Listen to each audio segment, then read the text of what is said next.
Hello guys, मैं doctor Gaurav Yadav, ये आचार्य platform पे आपका स्वागत है। बच्चों, हम लोग यहाँ से स्टार्ट करते हैं। हेलो एरीन्स का प्रिपरेशन हम लोग कैसे करते हैं, यानी कि हेलो एरीन्स का विरचन कैसे करते हैं, उनके बिहार पे हम लोग बात करेंगे कि यहाँ पे प्रिपरेशन के बनाने की क्या विधियाँ हैं। अभी तक हम लोगों ने डिस्कस किया, मैं इससे पहले वाले वीडियोज़ में, कि हेलो एल्केन को बनाने के कौन कौन से मेथड है बच्चों। उसमें हम लोगों ने पढ़ा मार्कोनी का ऑफ रूल, एंटी मार्कोनी का ऑफ रूल। यहाँ पे कुछ बहुत ही ज़्यादा महत्वपूर्ण रिएक्शंस के बारे में हम लोग यहाँ पे डिस्कस करने वाले हैं।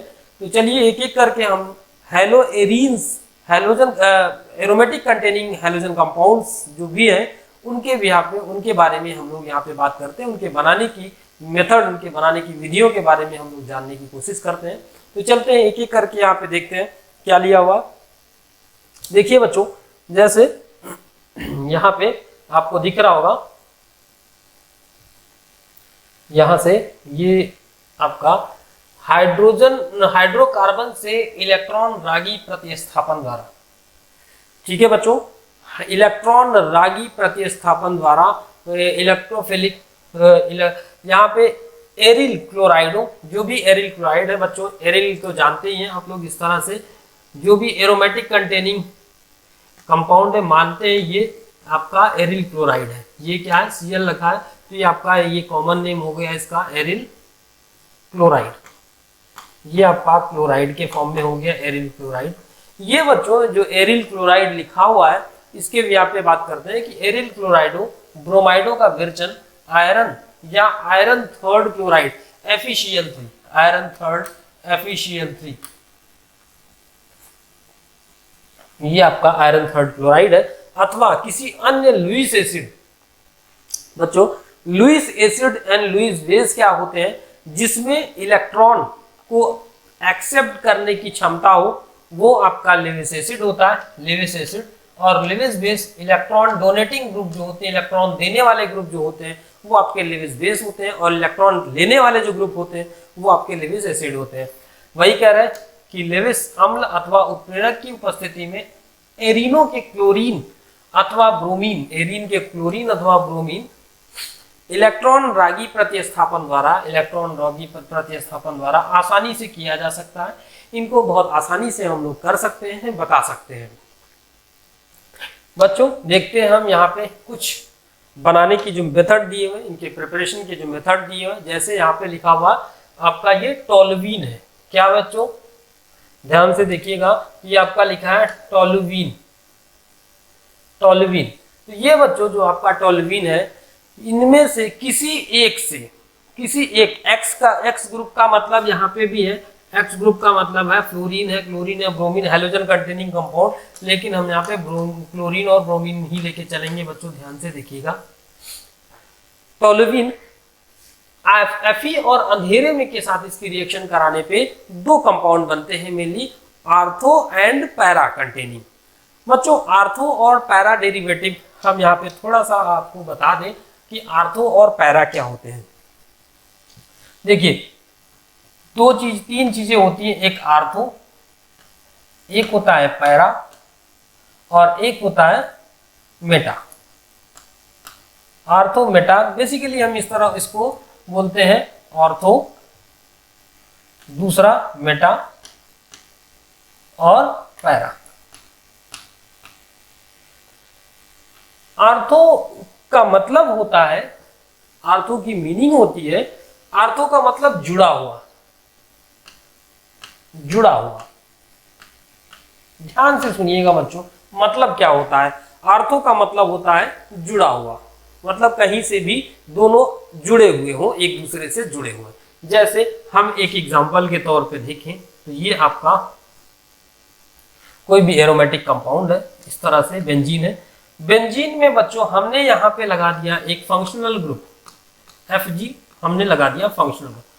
अब फंक्शनल ग्रुप के अगल बगल की जो पोजीशन है बच्चों, वो क्या होती है, आर्थो पोजीशन। तो हम इसको, अगर इस पोजीशन को हम मान रहे हैं, हम इसका नंबरिंग दे दे रहे हैं 1 2 3 4 5 एंड 6। ध्यान से देखिएगा, 1 2 3 4 5 एंड 6।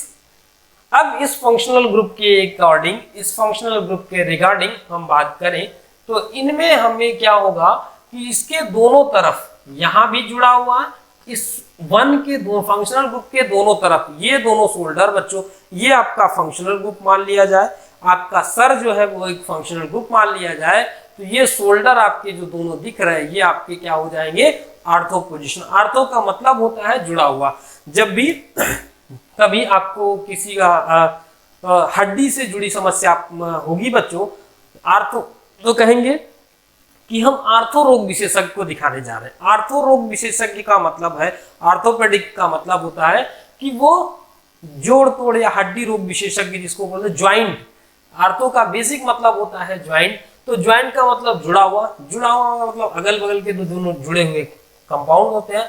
तो इस पोजीशन में जो ये बच्चों ये है, ये आपको ऑर्थो पोजीशन, इसे हम ऑर्थो बोलते हैं। ऑर्थो, ये भी आपका आर्थो पोजीशन हो गया। ध्यान से देखिएगा, तो यहाँ पे ये जो पोजीशन है, इस पोजीशन को हम दो तरह से लिखते हैं जुड़े हुए को। एक पोजीशन में है आपका 1 के रिस्पेक्ट में सेकंड पोजीशन और 1 के रिस्पेक्ट में फिफ्थ पोजीशन, 6 पोजीशन, सॉरी 1 के रिस्पेक्ट में 6 पोजीशन। तो आपकी 1 2 और 1 6 पोजीशन बच्चों, यहाँ पे जो है 1 2 एंड 1 6 पोजीशन, ये दोनों पोजीशन आपकी कहलाती हैं ऑर्थो पोजीशन। पहली चीज समझ में आई कि आर्थो पोजीशन में क्या है, ये दोनों पोजीशन आपकी क्या कहलाएंगी, ऑर्थो पोजीशन, क्योंकि ये दूसरे से जुड़ी हुई है। दूसरी पोजीशन हम यहाँ पे बात करेंगे, दूसरा होता है मेटा। ठीक है, दूसरा होता है मेटा। मेटा का मतलब होता है बच्चों आफ्टर। अगर मेटा की इंग्लिश देखी जाए आफ्टर, आफ्टर का मतलब बाद, मेटा का मतलब क्या होता है, बाद वाला। तो आर्थो के जो बाद वाला पोजीशन है उसे हम क्या पोजीशन मानेंगे, मेटा पोजीशन। तो इस आर्थो के बाद वाला जो मेटा पोजीशन है, इस आर्थो के बाद वाला ये वाला 3 नंबर, ये आर्थो के बाद है, ये 6 नंबर भी आर्थो के 6 नंबर के बाद 5 नंबर वाला भी आर्थो के बाद पोजीशन है। तो यहाँ पे हम इसको बोलेंगे, ये जो पोजीशन है इसको हम लिखेंगे बच्चों बेसिकली, ये क्या लिखेंगे 1 1 3 पोजीशन और 1 5 पोजीशन। ये पोजीशन आपकी क्या कहलाएगी, ये दोनों पोजीशन आपकी होगी मेटा पोजीशन। तो यहाँ पे 1 3 और 1 5 पोजीशन आपकी मेटा पोजीशन कही जाएगी। मेटा का मतलब बाद होता है। और पैरा का मतलब होता है बच्चों, पैरा की मीनिंग होती है हाफ। पैरा का मतलब क्या होता है, पैरा का मतलब होता है हाफ। हाफ मतलब आधा, आधा। आधा में क्या होता है, इस ऑर्थो यहाँ पे जो फंक्शनल ग्रुप के आधे पे होता है, फंक्शनल ग्रुप के आधे का मतलब ये पोजीशन, यहां से देख रहे हैं ये फंक्शनल ग्रुप के आधे पे दिख रहा होगा आपको, मैंने कट किया। तो ये कौन सी पोजीशन पड़ रही बच्चों, फंक्शनल ग्रुप के आधे आध पोजीशन पे। ये फंक्शनल ग्रुप के पोजीशन पे आधे आध पोजीशन पे आपकी पड़ रही है 4th पोजीशन। तो हम यहाँ पे लिखेंगे इसे 1 4 पोजीशन जो होती है ये आपकी कहलाती है पैरा पोजीशन। तो ये 4 चीजें, 4 पॉइंट, 4 कॉन्सेप्ट आपके जो दिए हुए हैं ये बहुत महत्वपूर्ण है, इनको समझ के रखना, सीख के रखना बहुत इंपॉर्टेंट है। तो आर्थो का मतलब होता है बच्चों जुड़ा हुआ, ठीक है, जुड़ा हुआ बोलते हैं। मेटा का मतलब होता है आफ्टर, और पैरा का मतलब होता है हाफ या आधा। तो आर्थो पोजीशन में हम क्या नाम लेंगे हैं, ये वाले 1 2 और 1 6 पोजीशन ये आपकी होती है आर्थो। 1 3 एंड 1 5 पोजीशन होती है, ये क्या होती है आपकी मेटा पोजीशन होती है। और पैरा पोजीशन 1 4 पोजीशन होती है। ये पोजीशन रिस्पेक्टिव पोजीशन बच्चों, किसी के रिस्पेक्ट में बोली जाएंगी ये पोजीशन, ध्यान रखिएगा। ये पोजीशन किसी न किसी के रिस्पेक्ट में बोली जाएंगी, इसलिए इस पोजीशन को बहुत ध्यान से देखिएगा। जब भी पोजीशन बोलेंगे तो फंक्शनल ग्रुप को हमेशा 1 नंबर पे देंगे। तो जो आपका ये फंक्शनल ग्रुप है, फंक्शनल ग्रुप कोई भी हो सकता है बच्चों, तो यहाँ पे फंक्शनल ग्रुप को हमेशा 1 नंबर दिया जाएगा। तो यहाँ पे देखिएगा जरा, जो लिखा हुआ टोल्यूइन, जो हम आपको एग्जाम्पल दिखा रहे थे बच्चों, टोल्यूइन में हमने X लगाया, इसके साथ Fe और डार्क में रिएक्शन कराई, अंधेरे में रिएक्शन कराई। तो इस अंधेरे के साथ जब रिएक्शन होती है, तो इस अंधेरे के साथ जब रिएक्शन होगी बच्चों, तो आपको दिखेगा ऑर्थो हेलो। हेलो किस पोजीशन पे लगा, ऑर्थो पोजीशन पे। तो ये आपका फंक्शनल ग्रुप मान लिया गया, ध्यान से देखिएगा, ये आपका फंक्शनल ग्रुप हो गया। अब जैसे हम यहाँ पे कहें कि ये जो ग्रुप है ये आपका फंक्शनल ग्रुप हो जाएगा, ये आपका फंक्शनल ग्रुप हो गया सर, फंक्शनल ग्रुप हो गया। फंक्शनल ग्रुप की ये पोजीशन आर्थो पोजीशन हो गई, आर्थो के बाद ये वाली पोजीशन मेटा पोजीशन हो गई, ठीक है, और ये बीचों बीच क्या पोजीशन हो गई, ये आपकी पैरा पोजीशन हो गई। तो ये तीन पोजीशन आर्थो, मेटा और पैरा। तो ऑर्थो हेलोटोल्विन बना, तो चाहे हेलोजन इधर लगाएं चाहे इधर लगाएं, दोनों पोजीशन सेम है, तो किसी एक पोजीशन पे हमने हेलोजन ग्रुप लगा दिया, तो हमें बन गया आर्थो हेलोटोल्विन। दूसरे पोजीशन पे क्या मिला, पैरा हेलोटोल्विन बन गया। तो अब दूसरे पोजीशन पे क्या मिला बच्चों, पैरा हेलोटोल्विन। पैरा का मतलब बिल्कुल इसके आधे आध पोजीशन पे ये ग्रुप लगा हुआ, तो यहाँ पे ये पोजीशन आपको मिल गई पैरा हेलोटोल्विन। अब कह रहे हैं कि आर्थो तथा पैरा समायों को उनके गलनांकों में अधिक अंतर होने के कारण, इनके जो गलनांक है बच्चों, मेल्टिंग पॉइंट्स हैं, उनमें अधिक अंतर होने के कारण सुगमता पूर्वक पृथक किया जा सकता है, आसानी से इन्हें हम।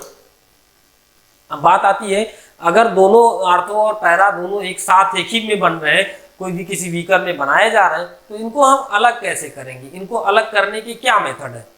तो इनको अलग करने के लिए इनके मेल्टिंग पॉइंट्स में बच्चों बहुत ज्यादा डिफरेंसेस होते हैं, जिनकी वजह से इन्हें हम सुगमता पूर्वक अलग कर सकते हैं। आयोडीन के साथ अभिक्रिया उत्क्रमणीय होती है, आयोडीन के साथ जो अभिक्रिया होती है वो आपकी उत्क्रमणीय होती है, यानी कि रिवर्सिबल होती है। इस अभिक्रिया में HI से उत्पन्न, कह रहे हैं कि इस अभिक्रिया में उत्पन्न HI को ऑक्सीकृत करने के लिए ऑक्सीकरण अभिकर्मक, कौन सा ऑक्सीकरण अभिकर्मक लगाया जाता है बच्चों, HNO3 या HiO3, इन दोनों ये ऑक्सीडाइजिंग एजेंट है, इनकी आवश्यकता होती है। फ्लोरीन की अत्यधिक क्रियाशीलता के कारण इस विधि द्वारा फ्लोरीन युक्त यौगिक का विरचन नहीं किया। फ्लोरीन बच्चों बहुत ही हाईली रिएक्टिव है, इसलिए इस मेथड से हम फ्लोरीन का रिएक्शन नहीं करते, या इस मेथड से हम फ्लोरीन को नहीं बनाते हैं। तो हम बनाते क्या है बच्चों, यहाँ पे हैलोजन कंटेनिंग में सिर्फ जल्दी जो यहाँ पे प्रिपेयर कराया जा सकता है वो क्लोरीन और ब्रोमीन। अगर आयोडीन को बनाना है तो हमें ऑक्सीडाइजिंग एजेंट यूज करना पड़ेगा, HNO3 या HiO3, जिसकी हेल्प से ये HI को उत्पन्न होने से। यहाँ पे बात करते हैं आगे, देखिए दूसरे में कह रहे हैं एमिनो से सैंडमेयर अभिक्रिया द्वारा, जो एमीन से है बच्चों, इनके सैंडमेयर अभिक्रिया द्वारा कैसे बनाते हैं। सैंडमेयर रिएक्शन के बारे में हम लोग तो जानते ही, डिटेल में ही पढ़ चुके हैं बच्चों सैंडमेयर रिएक्शन से रिलेटेड टॉपिक्स। आप देखते हैं कि सैंडमेयर रिएक्शन में अमीनो के जो सैंडमेयर रिएक्शन है, इनके भी आप पे बात करें, सैंडमेयर अभिक्रिया द्वारा कह रहे हैं जब ठंडे जलीय वे खनिज अम्ल में घुली अथवा निलंबित किसी प्राथमिक एमीन को सोडियम नाइट्रेट के साथ अभिकृत किया जाता है तो डाइएजोनियम साल्ट बनते हैं। सोडियम नाइट्रेट के साथ अभिक्रिया कराई जाए, सोडियम नाइट्रेट यानी कि NaNO3 के साथ रिएक्शन कराई जाए, किसके साथ बच्चों, NaNO3 के साथ रिएक्शन कराई जाए, NaNO2 के साथ, सोडियम नाइट्रेट के साथ रिएक्शन कराई जाए प्राथमिक एमीन को प्राइमरी एमीन से। ये है बच्चों आपका प्राइमरी एमीन। प्राइमरी एमीन को 1 डिग्री एमीन कहते हैं, ये 1 डिग्री एमीन है। इसके साथ हमने किसकी रिएक्शन कराई, NH2 के साथ। जब हम ठंडे जलीय खनिज अम्ल में घुली अथवा निलंबित किसी प्राथमिक प्राइमरी एमीन को सोडियम नाइट्राइट के साथ अभिकृत किया जाता है तो डायजोनियम सॉल्ट बनते हैं। क्या बनता है, डायजोनियम सॉल्ट बनते हैं, बेंजीन डायजोनियम हैलाइड जिसको बोलते हैं, बेंजीन डायजोनियम हैलाइड बनते हैं। इकाई 13 क्लास 12 ताजा बने डायजोनियम सॉल्ट जो है क्यूप्रस क्लोराइड, जो ताजा बना डायजोनियम सॉल्ट है क्यूप्रस क्लोराइड अथवा क्यूप्रस ब्रोमाइड के विलयन को मिलाने पर डायजोनियम समूह Cl अथवा ब्रोमीन के द्वारा प्रतिस्थापित हो जाता है। कैसे हो जाता है बच्चों, ध्यान से देखिएगा। जैसे अगर हम ये एक प्राइमरी अमीन लेते हैं, ये आपका क्या है, प्राइमरी अमीन, प्राइमरी अमीन है, इसे हम 1 डिग्री अमीन बोलते हैं, 1 डिग्री अमीन। अब बच्चों इस 1 डिग्री अमीन को हम क्या करेंगे, किसके साथ, एसिड की प्रेजेंस में रिएक्शन कराएंगे। किसके साथ रिएक्शन कराएंगे, NaNO2 की प्रेजेंस में प्लस HCl, HCl के साथ रिएक्शन कराएंगे। तो इस HCl के साथ यहाँ पे रिएक्शन कराने के बाद आपका क्या बनेगा, और खास बात यह है बच्चों कि जब भी आप रिएक्शन कराएंगे तो वहां पे आपको टेम्परेचर बहुत इंपॉर्टेंट होगा, कि टेम्परेचर का बहुत खास ध्यान रखना होगा। टेम्परेचर का खास ध्यान रखने के लिए क्या करें, टेम्परेचर कितना लिया जाएगा, 0 to 5 डिग्री सेल्सियस, बोलो 0 to 5 डिग्री सेल्सियस बच्चों, या और कौन सा 273 से 278 केल्विन टेम्परेचर के बीच में ये रिएक्शन पॉसिबल होती है। ये बहुत ही ज्यादा हाईली टेम्परेचर डिपेंडेंट रिएक्शन होती है बच्चों, सेंडमेयर रिएक्शन। यहां से जो बनेगा, जो आपका प्रोडक्ट बनेगा, जो आपका इंटरमीडिएट कह सकते हो, इंटरमीडिएट बनेगा, वो BDC बनेगा, बेंजीन N2Cl। ये है आपका BDC, इसे बोलते हैं बेंजीन डायजोनियम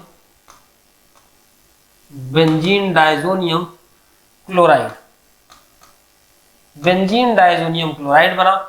अब इस बेंजीन डायजोनियम क्लोराइड की बच्चों हम क्या कराते हैं, रिएक्शन कराते हैं। किससे रिएक्शन कराएंगे, इस बेंजीन डायजोनियम क्लोराइड की रिएक्शन हम कराएंगे Cu2Cl2 से, क्यूप्रस क्लोराइड से Cu2Cl2 से रिएक्शन जब कराएंगे तो यहाँ पे रिएक्शन क्या होगा बच्चों, Cu2Cl2 से रिएक्शन कराने के बाद, ध्यान से देखिएगा, Cu2Cl2 से रिएक्शन कराने के बाद जो आपका मेन ग्रुप है वो क्या बच जाएगा, यहाँ पे जब रिएक्शन करा लेंगे बच्चों तो वो क्या हो जाएगा, ध्यान से यहाँ पे गौर से देखिएगा, ये आपकी रिएक्शन कराने के बाद बचेगा क्या, सिर्फ Cl जाएगा, यहाँ से Cl जाएगा, इस पूरे समूह को बच्चों प्रतिस्थापित कर देगा, विस्थापित कर देगा, ठीक है। Cl यहाँ पे Cl बन जाएगा, तो ये क्लोराइड के फॉर्म में आपको मिल जाएगा। तो यहाँ पे क्लोरोबेंजीन को मिल जाएगा, ये आपका हो जाएगा क्लोरोबेंजीन, ये आपका क्लोरोबेंजीन बन गया सर। जैसे यहाँ पे रिएक्शन दिखा रहे हैं, N2Cl है, ये भी आपका बेंजीन डाइजोनियम क्लोराइड बना। अब Cu2Cl2 से रिएक्शन कराएं तो एरिल हैलाइड बन गया। इसमें से कौन सा हो सकता है, क्लोरीन या ब्रोमीन हो सकते हैं। आयोडीन द्वारा डायजोनियम समूह के प्रतिस्थापन के लिए क्यूप्रस हैलाइड की जरूरत नहीं होती है बच्चों, क्यूप्रस हैलाइड की रिक्वायरमेंट नहीं होती है, इनकी उपस्थिति आवश्यक नहीं होती। इससे सामान्यतः डायजोनियम सॉल्ट या पोटेशियम आयोडाइड के विलयन को एक साथ हिलाकर किया जा सकता है। इनके रिएक्शन के लिए बच्चों हम क्या करेंगे, आयोडीन के साथ रिएक्शन कराएंगे और उसको सिंपल से करेंगे तो यहाँ पे N2 जो है वो रिप्लेस हो जाएगा और आपका आयोडीन यहाँ पे फाइनली प्रिपेयर हो जाएगा। तो इस तरह से बच्चों यहाँ पे इनके बनाने की जो मेथड है उनके बारे में हम डिस्कस करते हैं। आगे चलते हैं। जैसे ये उदाहरण दिया हुआ बच्चों आपका जो यहाँ पे उदाहरण दिया हुआ, निम्नलिखित अभिक्रियाओं के उत्पाद लिखिए। कह रहे हैं इनके प्रोडक्ट बताइए, क्या प्रोडक्ट बनेगा। अब अगर बच्चों यहाँ पे आपके सामने HBr सिर्फ लिखा हुआ, तो HBr के अकॉर्डिंग हमने क्या बताया, ये आपका मार्कोनी काफ रूल, यहाँ पे मार्कोनी काफ रूल ध्यान से सुनिएगा, +m रूल फॉलो होगा। +m रूल फॉलो होने से ये H उस हाइड्रोजन के साथ निगेटिव आयन, अब यहाँ पे क्या बनेगा H प्लस Br माइनस जो है निगेटिव है, ये निगेटिव आयन उसके साथ जाके जुड़ेगा जहां पर हाइड्रोजन की संख्या कम है, तो ये उस डबल बॉन्ड के साथ जुड़ेगा जहां पर हाइड्रोजन की संख्या कम है। तो हाइड्रोजन की संख्या इस वाले पार्ट पे कम है क्योंकि यहाँ पे एक ही हाइड्रोजन है और दूसरे वाले पे एक हाइड्रोजन की संख्या, तो ये जाके यहाँ पे अटैच हो जाएगा और फाइनली हमारा जो प्रोडक्ट है वो कुछ इस तरह से बन जाएगा।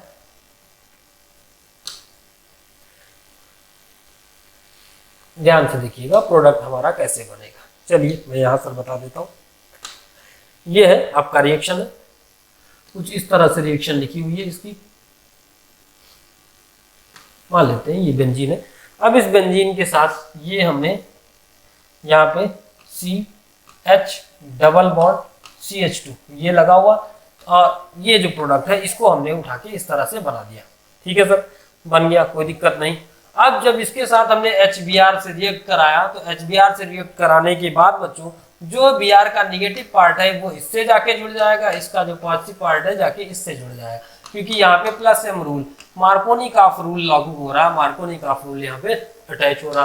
तो मार्कोनी-काफ रूल के अकॉर्डिंग बच्चों यहाँ पे ये जो आपका प्रोडक्ट बनेगा वो CH-Br और ये CH3, ये आपका फाइनल प्रोडक्ट बन गया। दूसरे प्रोडक्ट में ये क्या है, दूसरे में पूछ रहे हैं, दूसरे के साथ क्या होगा, इसमें भी बच्चों आपका प्लस एम रूल फॉलो होगा, प्लस एम रूल फॉलो होगा। तो प्लस एम रूल के अकॉर्डिंग जो आपका Cl का जो निगेटिव पार्ट है, Cl का जो निगेटिव पार्ट है उसके साथ क्या करेंगे, Cl में जो निगेटिव पार्ट है उसके बिहार पे Cl जाके क्या जुड़ जाएगा, उस हाइड्रोजन से जाके जुड़ेगा, उस कार्बन से जाके जुड़ेगा जिस पर हाइड्रोजन की संख्या सबसे कम है। बच्चों यहाँ पे देखेंगे Cl यहाँ पे जाके जुड़ गया, इस पे एक ही हाइड्रोजन है, तो यहाँ पे प्रोडक्ट आपका बन जाएगा CH3, CH2, CH, Cl और साथ में ये CH3, हाइड्रोजन भी उसके बगल वाले कार्बन से जाके अटैच हो जाएगा। ठीक है, तो ये फाइनल आपका प्रोडक्ट बन गया। दूसरे में अगर यहाँ पे इन्होंने पेरोक्साइड लिया है बच्चों, तो पेरोक्साइड लेने के साथ ये माइनस एम रूल फॉलो करेगा। माइनस एम रूल के अकॉर्डिंग इसका जो Cl ब्रोमीन का जो निगेटिव पार्ट है और H प्लस है, तो निगेटिव पार्ट उस कार्बन से जाके जुड़ेगा जहां पर हाइड्रोजन की संख्या सबसे ज्यादा है और उसके बगल वाले में पॉजिटिव पार्ट जुड़ जाएगा। तो फाइनल प्रोडक्ट आपका कुछ इस तरह से बन जाएगा। ये आपका CH2 और ये CH2 एंड CH2 और ये Br आपका बन जाएगा। तो फाइनल प्रोडक्ट बच्चों इस तरह से यहाँ पे बन जाएगा। यही सारी यहाँ पे रिएक्शन आपको दिखाई गई। ये इसका प्रोडक्ट लास्ट वाले का है, ये उसके सेकंड वाले का, ये आंसर आपके थर्ड वाले क्वेश्चन का है। तो बच्चों एक एक क्वेश्चन से यहाँ पे हमने बता दिया कि इसको कैसे हम रिप्रेजेंट करेंगे। चलिए सर इसके आगे वाले टॉपिक में देखते हैं। जैसा कि पाठ्यनिहित जो क्वेश्चन है इसमें लिखा हुआ अल्कोहल तथा KI की अभिक्रिया में सल्फ्यूरिक एसिड का क्यों उपयोग क्यों नहीं करते हैं, सल्फ्यूरिक एसिड अल्कोहल तथा KI की अभिक्रिया में सल्फ्यूरिक एसिड का उपयोग क्यों नहीं करते हैं। ये भी बच्चों सल्फ्यूरिक एसिड का उपयोग ये जनरली एचाइन प्रोड्यूस करता है, जिसकी वजह से ये प्रोपेन के विभिन्न डाई हैलाइड उत्पन्न करने की संरचना लिखी। प्रोपेन के डाई हैलाइड की उत्पन्न करने की संरचना बच्चों बताई जा चुकी है। C5H12 ये भी आप करके देखिएगा समय भी। अगर आपको नहीं समझ में आता तो ये आचार्य के डाउट सेक्शन में जाकर आप हमसे अपना कमेंट सारे पूछ सकते हैं। इंडेक्स क्वेश्चन से रिलेटेड जिस किसी भी क्वेश्चन में आपको डाउट नजर आता है बच्चों, ये आप ही की NCERT का इंडेक्स क्वेश्चन है, आप लगाइएगा। ये आपके लिए इस तरह से प्रैक्टिस पेपर है, यहाँ पे प्रैक्टिस के लिए ये बच्चों दिया हुआ, आप यहाँ पे प्रैक्टिस करिएगा। जो चीजें आपको समझ में नहीं आ रही है वो हमें डाउट सेक्शन में, क्योंकि इतनी प्रैक्टिस तो आपके लिए बनती है बच्चों। अगर आप प्रैक्टिस धीरे धीरे करते रहेंगे, जो भी है जो आपको पढ़ाया गया सिखाया गया उन्हीं की भी यहाँ पे प्रैक्टिस दी हुई है बच्चों। अगर इन द केस नहीं समझ में आता है तो हम आपके लिए सदैव तत्पर हैं बताने के लिए, लेकिन तब तक के लिए बच्चों आप ट्राई करते रहिए। Thank you very much.